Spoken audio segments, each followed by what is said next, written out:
বিসমিল্লাহির রহমানির রহিম। আজকে ভিডিওর গুরুত্বপূর্ণ একটি বিষয় নিয়ে আলোচনা করার চেষ্টা করব।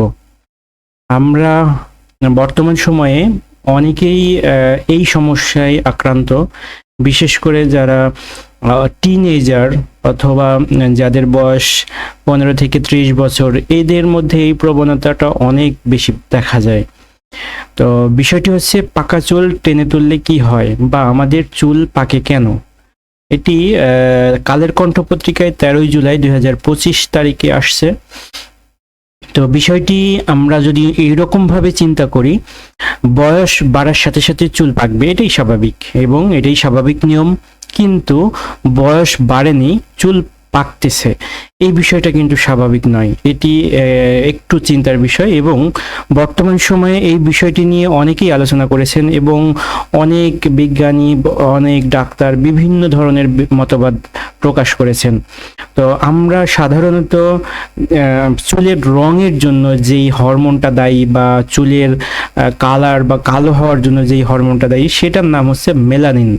মেলানিন নামক এক বিশেষ রঞ্জক পদার্থের জন্য আমাদের চুলের রং কালো হয়ে থাকে বা চুলের রং কালো হয়।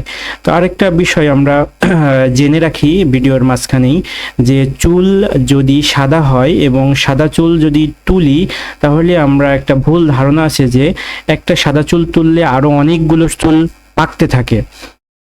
বৈজ্ঞানিক এর কোনো ভিত্তি নেই এবং আসলেও একটা সাদা চুলগুলো তুললে যে আরো অনেকগুলো চুল সাদা হয়ে যেতে পারে, বিষয়টা আসলে এরকম নয়। তবে হ্যাঁ, আমরা এইভাবে চিন্তা করতে পারি যে একটি সাদা চুল তুললে পাশের একটি চুলের একটু প্রভাব পড়তে পারে। যেমনিভাবে আমাদের যদি দাঁত একটি নড়ে যায় বা অনেকগুলো এক পাটি দাঁতের মধ্যে থেকে যদি আমরা একটা দাঁত উঠাই ফেলি, তাহলে পাশের দাঁতের উপর একটা প্রভাব বিস্তার করে।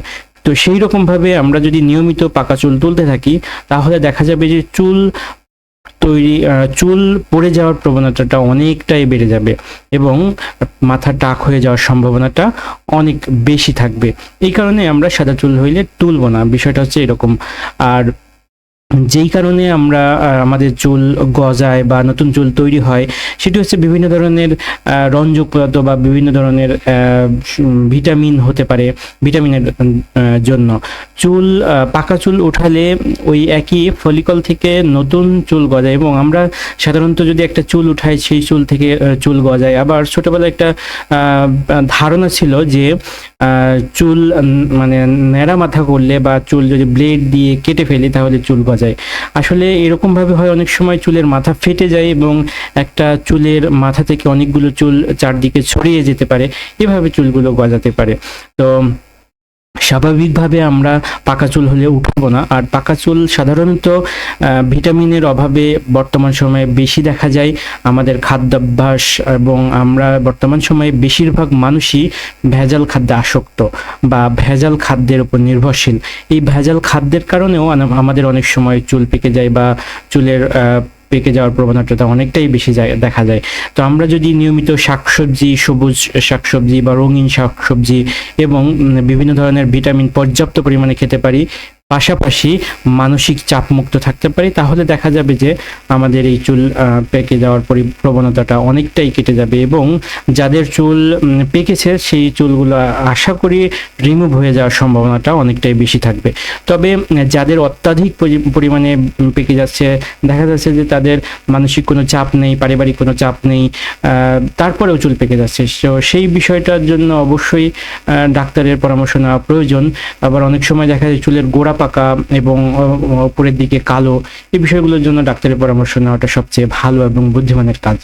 তো আজকের ভিডিওটি এ পর্যন্তই। যারা চুল পাকা নিয়ে অতি চিন্তায় আছেন তাদের জন্যই ভিডিওটি মূলত করা। চুল পাকা আসলে আমাদের জটিল কোনো সমস্যা না, আমাদের এটা ডেইলি রুটিনের বা লাইফস্টাইল ডিজিজের মধ্যে একটা অন্যতম হয়। তো আমরা একটু সচেতন থাকলে বা আমরা একটু নিজেরা যদি খাদ্যাভ্যাস সহ আমাদের লাইফস্টাইল পরিবর্তন করতে পারি, তাহলে দেখা যাবে যে এই চুল পাকার প্রবণতাটা অনেকটাই কমে গেছে। ধন্যবাদ সবাইকে ভিডিওটি দেখার জন্য। আসসালামু আলাইকুম।